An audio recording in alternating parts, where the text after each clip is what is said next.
저희들이 히브리서 11장 믿음의 사람들을 살펴보고 있는데요. 지난 시간에 저희들이 모세의 부모의 믿음을 살펴보았습니다. 모세의 부모는 이 바로왕의 부당한 명령, 세상의 요구를 거절했습니다. 그걸 하나님께서 믿음으로 보시고 기적을 행하여 주셨죠. 모세를 살려주셨습니다. 바로 공주의 아들이 되게 하셨습니다. 민족의 지도자가 되게 하신 거죠. 그리고 모세의 부모는 4살까지 모세를 믿음으로 양육했습니다. 말씀을 가르쳐서 믿음을 심어준 거죠. 그것을 하나님께서 믿음의 행위로 보시고 모세에게 믿음을 심어주신 것입니다. 우리의 믿음에는 하나님의 보상이 있습니다. 하나님께서 개입하셔서 기적을 행하여 주세요. 그래서 믿음이 참 중요하다는 말씀을 하고 있는 것입니다. 오늘은 여리고성을 무너뜨린 이스라엘 백성들의 믿음에 대해서 살펴보겠습니다. 이스라엘 백성들이 여리고성을 정복하러 갔을 때 믿음을 보여줬다라는 것입니다. 하나님께서는 그들의 믿음을 보시고 여리고성을 무너뜨리는 이 기적을 행하여 주셨다라는 거예요. 이스라엘 백성들이 여리고성을 정복하러 갔을 때 보여준 믿음은 무엇이었을까요? 3가지로 살펴보도록 하겠습니다. 첫 번째는 이해할 수 없는 명령을 믿고 순종한 것, 이것이 이스라엘 백성들의 믿음이었습니다. 이 당시에 여리고성은 가나안 땅의 가장 강력한 그런 성이었습니다. 단 한 번도 외부에 의해서 정복을 당해본 적이 없었던 난공불락의 성이었습니다. 2겹으로 성을 쌓았어요. 외부에서 첫 번째 벽을 무너뜨린다 할지라도 안에 또 다른 벽이 있기 때문에 절대로 침공을 받아서 멸망한 적이 없었던 그런 강력한 성이었습니다. 그런데 이스라엘 백성들이 이 여리고성을 무너뜨린 거예요. 무엇으로 무너뜨렸느냐? 오늘 본문을 보시면 믿음으로 무너뜨렸다라는 거예요. 전쟁을 해본 적이 없어요. 단 한 번도 싸워보지 않고 피 흘려 본 적도 없고 하나님께서 무너뜨리신 것입니다. 왜요? 그들의 믿음을 보시고 그렇게 하셨다라는 거죠. 그래서 우리가 하나님께 믿음을 보여드리는 게 얼마나 중요한가를 설명하고 있는 것입니다. 이스라엘 백성들이 이 하나님의 명령을 믿기란 굉장히 어려웠습니다. 왜냐하면 이 하나님의 명령이 굉장히 비이성적이고 비과학적인 미신적인 그런 명령이었기 때문입니다. 7일 동안 13바퀴를 돌면은 이 성이 무너지리라 이렇게 명령을 주신 거예요. 누가 믿을 수 있겠습니까? 이 명령을? 아무도 믿을 수 없는 그런 명령을 주셨을 때 이스라엘 백성 자신들의 생각, 감정, 느낌, 판단을 내려놓고 하나님의 말씀을 붙들었다라는 거예요. 이 말씀을 믿고 행동했다라는 거예요. 이게 하나님 보실 때 대단한 믿음이었다라고 여겨주신 것이죠. 처음에 이 하나님의 명령을 이스라엘 백성들이 받았을 때 농담인 줄 알았을 겁니다. 그 어떤 성이 맨발로 이렇게 돈다고 무너질 수 있겠습니까? 여호수아가 잘못 들었다고 생각할 수도 있었을 거예요. 그때 하나님께서 이렇게 좀 과학적이고 이성적인 우리의 현실에 맞는 그런 명령을 주시면 순종하기가 쉬운데 왜 굳이 이해하기도 어렵고 납득하기 쉽지 않은 비이성적이고 비과학적인 명령을 주실까요? 왜 그럴까요? 순종하기가 참 어려울 텐데 그래야 믿음을 확인할 수 있기 때문에 그런 것입니다. 여러분, 우리가 이해할 수 있고 내 현실에 맞는 명령을 주실 때 그거는 믿음이 없는 사람들도 순종할 수 있어요. 믿음 없이도 순종이 가능하단 말이에요. 근데 이런 비과학적이고 비이성적인 명령을 주실 때 이것을 믿고 도는 사람들은요, 순종하는 사람들은 정말 믿음이 있는 사람들만 할 수 있는 겁니다. 말씀 한마디로 이 우주를 창조하신 그 하나님을 믿기 때문에 도는 거예요. 하나님이 정말 사랑의 하나님이시고 우리의 아버지 되신다라는 것을 믿기 때문에 이 이상한 명령을 주실지라도 믿고 순종할 수가 있는 겁니다. 하나님은 믿음을 확인하기를 원하신 거예요. 이런 부당한 명령을 주심으로 말입니다. 이스라엘 백성들은 자기의 감정, 이성, 과학, 경험, 판단 모든 것들을 하나님의 말씀 앞에 굴복시켰습니다. 이게 믿음이라는 거죠. 내 생각과 하나님의 말씀이 부딪혀질 때 나의 것을 내려놓고 하나님의 말씀을 붙드는 게 믿음이라는 거예요. 그런 믿음의 행위를 하나님께서 보시고 역사하시고 개입하시고 기적을 행하시겠다라는 거죠. 하나님께서 성경을 보시면은 명령을 주실 때 전부 다 이런 방식입니다. 이해할 수 없는, 납득할 수 없는 우스꽝스러운 농담 같은 그런 말씀을 주세요. 그래서 정말 순종 하나 안 하나를 보시는 겁니다. 아브라함을 봐보세요. 75세에 네 본토 친척 아비집을 떠나라. 목적지도 정해주지 않고 말씀을 하셨어요. 아브라함이 믿고 떠나요. 정말 하나님을 믿은 거죠. 100세 때 겨우 낳은 아들 하나를 죽여서 번제로 바치래요. 이거 정말 무섭당스러운 명령을 받은 겁니다. 근데 하나님을 믿어요. 하나님의 신실하심을, 그 사랑을. 그래서 아브라함은 이 비이성적인 이해되지 않는 명령에 온전히 순종을 드렸다라는 겁니다. 그것을 믿음으로 보시고 아브라함을 복의 조상으로 세우셨다라는 거죠. 또 하나는 이스라엘 백성들이 440년 동안 애굽의 노예로 살았을 때 내가 너희를 이제 구원해 줄게, 출애굽시켜 줄게 하시면서 주셨던 명령이 뭐예요? 양을 죽여서 피를 문 바깥에 바르라는 겁니다. 이것도요, 굉장히 비과학적이고 비이성적이고 미신적인 명령이에요. 근데 이스라엘 백성들이 다 양을 죽여서 피를 바깥에 바릅니다. 이게 믿음이라는 거죠. 하나님은 그 믿음을 보시고 개입하셔서 들어오셔서 이스라엘 백성들을 구원해 주신 겁니다. 기적은 항상 이런 방식이에요. 우리가 생각하지 못하는 그런 명령에 순종할 때 하나님께서 일을 하시는 것입니다. 요한복음 11장에도 보시면 나사로를 살려내겠다고 돌을 굴려내래요. 이것도 참 믿기 어려운 명령이거든요. 하나님의 말씀은, 명령은 다 이런 식입니다. 그래서 믿음이 있는 자를 찾으시는 거예요. 물이 포도주 되는 기적도 마찬가지 아니겠어요? 맹물을 부으래요. 그럼 포도주가 된대요. 이거 누가 믿을 수 있겠습니까? 아직 포도주 냄새도 나지 않는 그 물을 갖다가 탁자 위에 손님들에게 대접하래요. 그러면 포도주가 된대요. 이야, 이거 믿기 되게 어려운 거거든요. 근데 종들이 순종해요.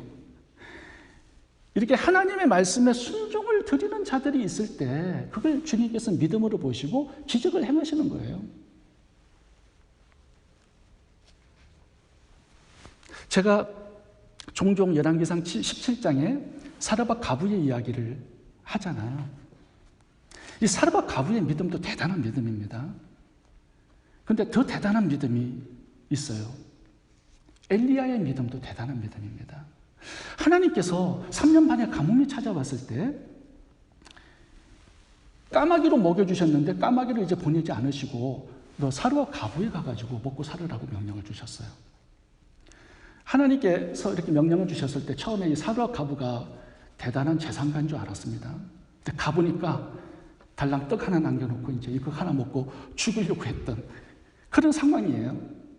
근데 하나님이 이해가 되지 않은 거예요. 부잣집으로 보내시면 선지자로서 체면도 좀 쓰고 그럴 건데 완전히 쫄딱 망한 집에 가서 거기서 얹혀서 3년 반을 살으라고 명령을 주신 겁니다. 그런데 엘리야가 순종해요. 가가지고 하나님께서 명령하신 그 마지막 먹고 죽을 그 떡을 나에게 달라고 얘기합니다. 와, 양심상 저는 그렇게 못하거든요. 어떻게 울고 먹습니까? 내 살을 베어서 줄지언정 나는 그렇게 못해요. 그런데 엘리야가 양심상 하기 어려운, 도덕과 윤리상 참 어려운 명령인데 순종합니다. 이게 대단한 믿음이거든요. 그래서 반쪽의 기적을 가져와요, 엘리야가. 이제 나머지 반쪽은 사라밧 과부의 믿음이 와야 돼요. 마지막 먹고 죽을 떡인데 하나님이 명령을 하셨어요. 그 떡을 네가 먹지 말고 엘리야에게 대접을 해라. 그럼 3년 반 동안 기름과 떡이 끊어지지 않을 것이다. 이거 누가 믿을 수 있을까요? 하나님이라면 엘리야 보내지 않고도 그렇게 하실 수 있는데 왜 또 하필 엘리야 선지자를 보내서 마지막 먹고 죽을 떡을 그에게 대접을 하라고 하는가? 이해되지 않는 명령에 사라밧 과부는 순종을 드립니다. 그랬더니 마지막 절반의 기적이 에드가 되었어요. 3년 반의 기간 동안에 기름과 떡이 끊어지지 않아요. 이 가정만 먹고 산 게 아니라 사라밧 동네 전체가 먹고 살아요. 다른 동네들은 다 굶어 죽는데 여기만 살아난 겁니다. 이 사르밧이라는 동네가 오늘 레바논이 된 것입니다. 이 레바논이라는 국가는요, 지금 기독교율이 64%예요. 중동 국가 중에 유일하게 기독교 국가입니다. 누구에게 빚을 졌느냐? 이 사라밧 과부의 믿음에 빚을 진 것 같아요. 이렇게 우리가 이해되지 않는 하나님의 명령에 말씀에 순종을 드릴 때 하나님 이걸 믿음으로 보시는 거예요. 그래서 개입하시고 역사하시고 기적을 행하시는 것입니다. 그 믿음을 보시고 말입니다. 우리들에게도 그 믿음을 찾으시는 거예요. 이상한 명령을 내리시면서 말입니다. 11조를 드리면 하늘문을 여시겠대요. 야, 이것도 참 믿기 어려워요. 주라 그리하면 누르고 한도로 넘치도록 하여 너희들에게 안겨주시겠대요. 이것도 참 믿기 어렵거든요. 근데 하나님의 말씀 앞에서 내 이성과 판단과 경험과 과학과 모든 것을 내려놓고 하나님의 말씀을 수용하고 붙들고 행동하고 순종할 때 하나님은 그것을 믿음으로 보시고 역사해 주셔서 우리들의 인생에도 무너지지 않는 그런 여리고 성들을 무너뜨려 주시겠다라고 말씀하는 것입니다. 두 번째, 이스라엘 백성들이 보여준 믿음은 무엇이냐? 변화가 없어도 지속적으로 순종한 것입니다. 이스라엘 백성들은 이해할 수 없는 하나님의 명령을 믿고 순종을 드렸습니다. 그래서 7일간 돌아요. 7일간 13바퀴를 돈다라는 거, 이거 무진장 어려운 순종입니다. 첫째 날 돌고 벽에 조금 검이 가면 순종하기가 참 쉽거든요. 근데 하나님 그렇게 일하시지 않아요. 2바퀴 돌면은 뭐 벽에 좀 흙이 떨어진다든가 이러면 순종하기가 너무 쉬운데 그렇지 않아요. 변하지 않아요, 환경이. 순종을 드려도. 셋째, 넷째, 다섯째, 여섯째 날까지 돌아도 여전히 여리고성은 그대로입니다. 환경은 변하지 않아요. 그래서 순종이 어렵다라는 거예요. 어떨 때는 하나님이 7일간 돌라고 말씀하시는 게 아니라 70년을 돌라고 말씀하실 때도 있어요. 그러면 이제 멘붕이 오는 거죠. 나는 7일인 줄 알았는데 70년이야. 그러면 순종이 어려운 거예요. 근데 노아 같은 인생을 보면요, 100년을 그렇게 살아요. 와, 대단한 믿음이다. 대단한 믿음이에요. 지속적인 순종을 드려도 하나님의 그 어떤 보상, 축복, 삶의 변화가 일어나지 않을 때, 그래도 지속적으로 하나님을 신뢰하며 믿으며 순종의 삶을 살아갈 수 있는가? 여기에서 진짜 믿음과 가짜 믿음이 갈라지는 거예요. 하나님의 기적과 하나님의 기적이 없음이 갈라지는 것입니다. 중요한 구절이 하나 있습니다. 여호수아 6장 15절을 읽겠습니다. 제7일 새벽에 그들이 일찍이 일어나서 이제 7일째가 되었어요. 여전한 방식으로 성을 7번 도니, 여기 중요한 단어가 여전한 방식으로예요. 어제와 동일한 방식으로 오늘 또 도는 거예요. 아무런 환경의 변화가 없어도 그렇게 했다라는 것입니다. 이것이 하나님께서 찾으시는 믿음이래요. 기적을 행하시는 믿음이래요. 매일 돌았던 것 같이 또 돌았어요. 계속 순종한 것처럼 오늘 또 순종을 드렸어요.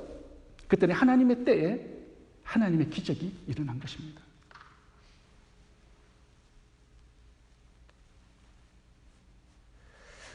아무리 순종해도 조금의 변화가 일어나지 않으니까 쉽게 포기하고 싶은 충동이 일어나는 거예요. 그때도 계속적으로 여전한 방식으로 순종하라는 말씀을 하고 있습니다. 왜요? 하나님의 계획과 역사와 기적은 내 때가 아니라 하나님의 때에 일어나기 때문에 그런 것입니다.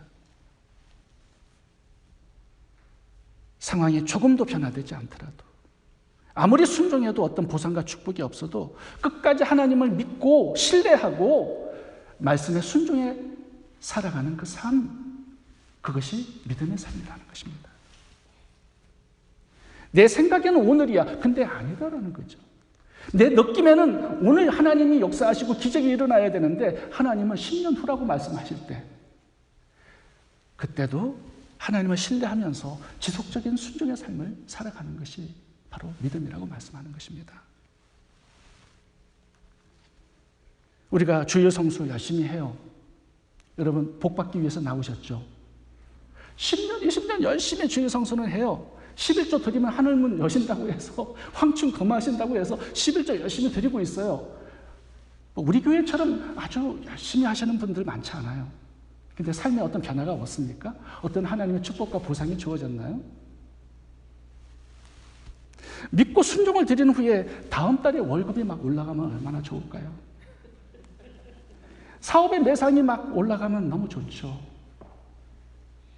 막 계약도 체결되면 얼마나 좋습니까? 열심히 헌금했어요. 건축헌금, 선교헌금도 하고. 그 다음날 복권에 당첨되면 누가 헌금 안 하겠습니까? 근데 그렇게 되지 않는다라는 거예요. 더 삶이 쪼그라지고 요셉처럼 점점 내리막길을 걸어갈 수도 있어요. 그때도 하나님을 신뢰하고 말씀에 순종해 살아가는 삶이 바로 믿음의 삶이라는 거예요. 우리가 순종해서 금방 변화가 생기고 축복이 오고 보상이 주어지면 순종 못할 사람 누가 있겠습니까? 세상 사람들도 그렇게 합니다. 우리의 눈에 아무 증거 없어도, 두 손에 잡히는 게 아무것도 없어도 여전히 하나님을 사랑하고 신뢰하고 예배자로 살아가는 삶이 믿음의 삶인 거죠. 우리 교회도 보시면 우리가 주님 하라는 명령 거의 순종했어요. 99%. 우리 기쁨과 즐거움으로 구제도 하고 전도도 하고 선교도 하고 모임도 가져요. 그런데 우리 교회에 어떤 변화가 찾아왔는가? 아니요. 변화가 없어요. 어떤 하나님의 보상과 축복이 막 늘어나고 눈에 보이는가? 아니요. 그런 거 없습니다. 우리가 선교지에다가 성전 건축해드리고 학교 지어진 거 너무 많아요. 헤아릴 수 없을 정도로. 막 재정을 거의 매년마다 미니멈 밸런스 남기고 전부 다 집행을 하고 있어요. 저는 그렇게 하면 하나님께서 감동을 좀 받으실 줄 알았어요. 그래서 뭔가 좀 축복을 좀 나눠주실 줄 알았어요. 근데 그런 일이 일어나지 않아요. 그래도 변함없는 하나님의 사랑과 경외함, 변함없는 말씀에 믿음과 순종을 드리는 거, 이게 믿음이죠. 변화와 어떤 축복에 마음이 왔다 갔다 변화되는 거, 그거 하나님께서 참 믿음이라고 보실까요? 제 신학교 동문 중에 김형민 목사님이라는 분이 있습니다. 지난번에 한국 가서 그 교회를 방문했는데요. 건국대학교 앞에서 대학연합교회라는 교회를 목회를 하고 있습니다.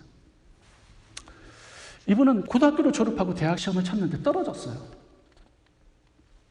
그러니까 우울해지겠죠. 낙오된 기분이겠죠.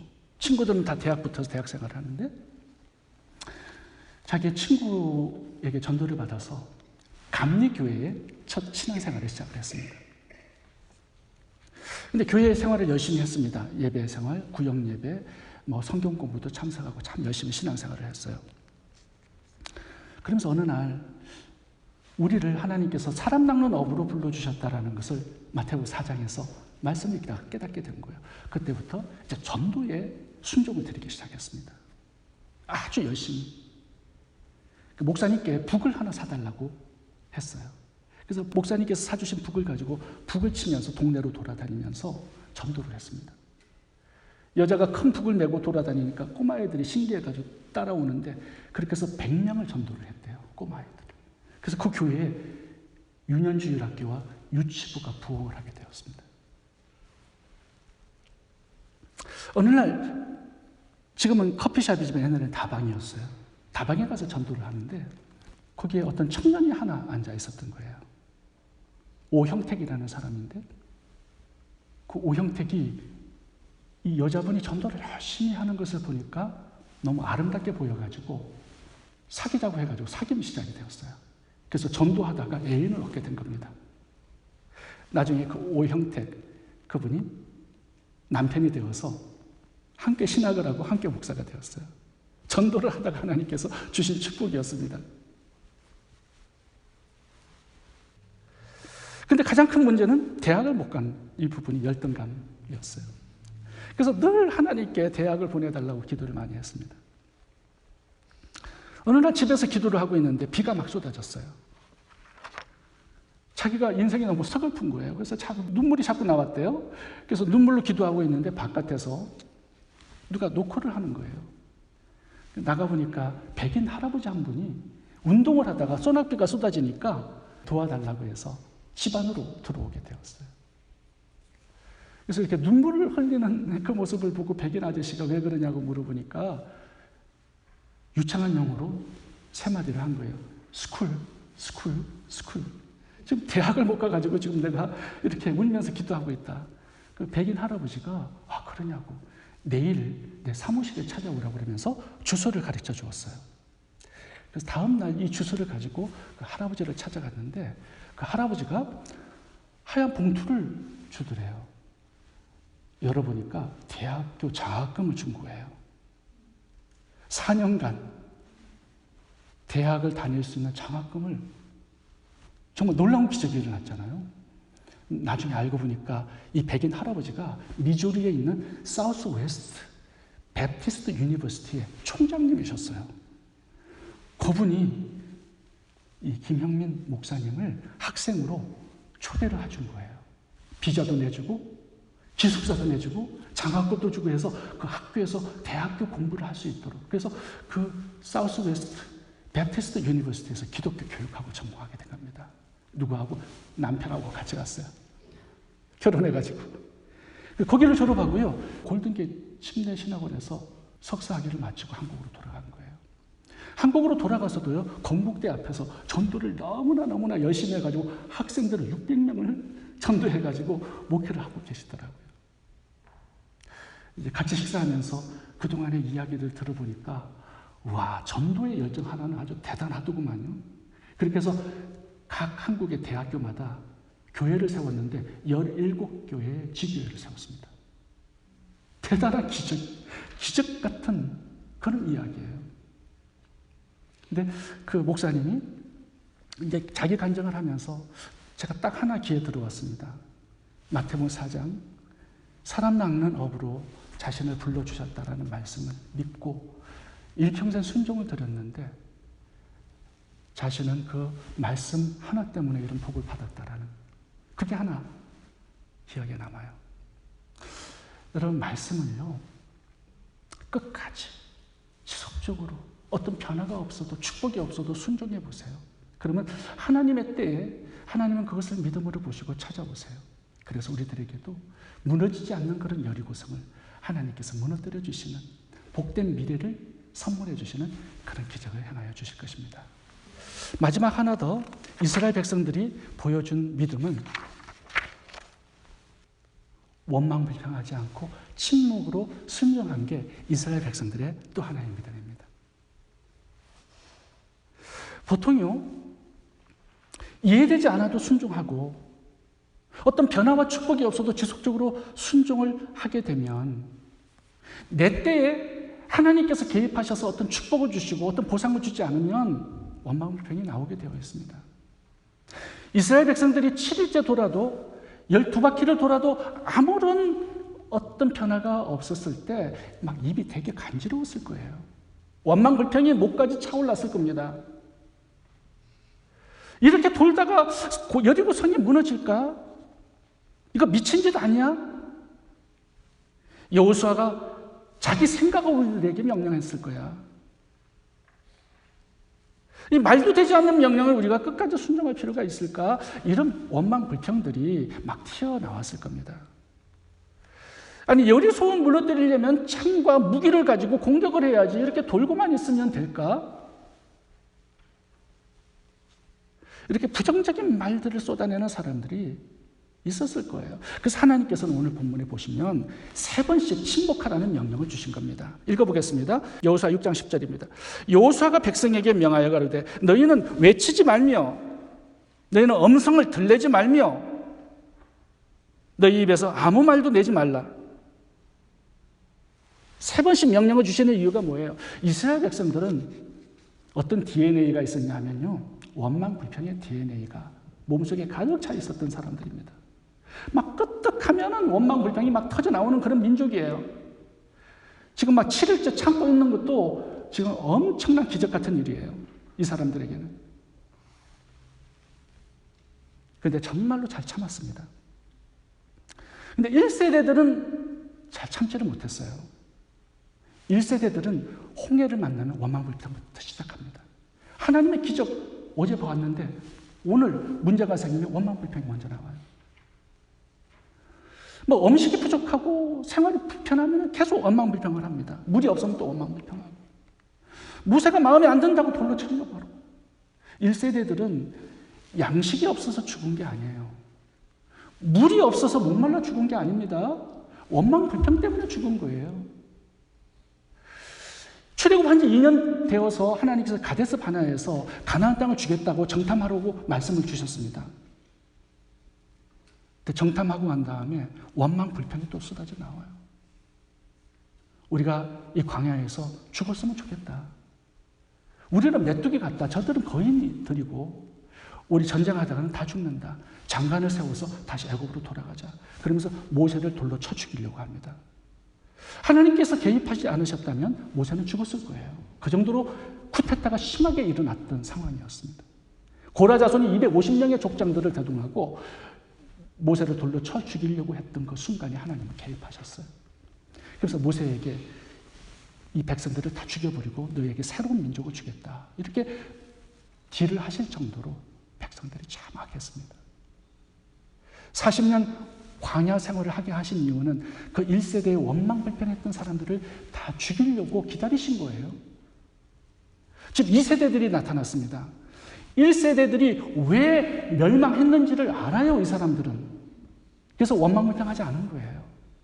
그 어떤 변화와 축복이 없어도 믿음의 길을 간 것입니다. 침묵하면서 이것을 하나님께서는 믿음으로 보시고 여리고성을 무너뜨리는 기적을 행하여 주신 거예요. 사도 바울과 실라가 빌립보 지역에서 복음을 전하다가 잡혀서 억울하게 매맞고 감옥에 갇혔습니다. 뭐 충분히 원망 불평이 나오는 그런 상황이죠. 근데 바울과 실라는 감옥에 갇혀서 하나님을 찬미하고 기도하고 예배했습니다. 이것을 하나님께서 믿음으로 보시고 개입하셔서 옥문을 열어주시고 간수장을 구원받게 하셔서 그 집에서 빌립보 교회가 개척되는 놀라운 기적을 행하여 주신 거죠. 여러 가지 어려운 상황 속에서도요, 원망하지 않고 침묵하면서 끝까지 믿음의 길을 가는 것, 이것을 하나님께서 믿음으로 보시고 역사하시고 은혜를 주시고 기적을 행하여 주신다는 말씀을 하는 것입니다. 오늘 이스라엘 백성들이 여리고성을 정복하러 갔을 때 보여준 믿음은 3가지입니다. 하나님 말씀을 이해할 수 없어도 믿고 순종하는 것. 아무 변화와 축복이 없어도 지속적으로 순종하는 것. 원망하지 않고 끝까지 침묵하면서 순종하는 것. 이 3가지가 이스라엘 백성들의 믿음이었고요. 또한 하나님이 우리들에게 요구하시는 믿음입니다. 기도하겠습니다.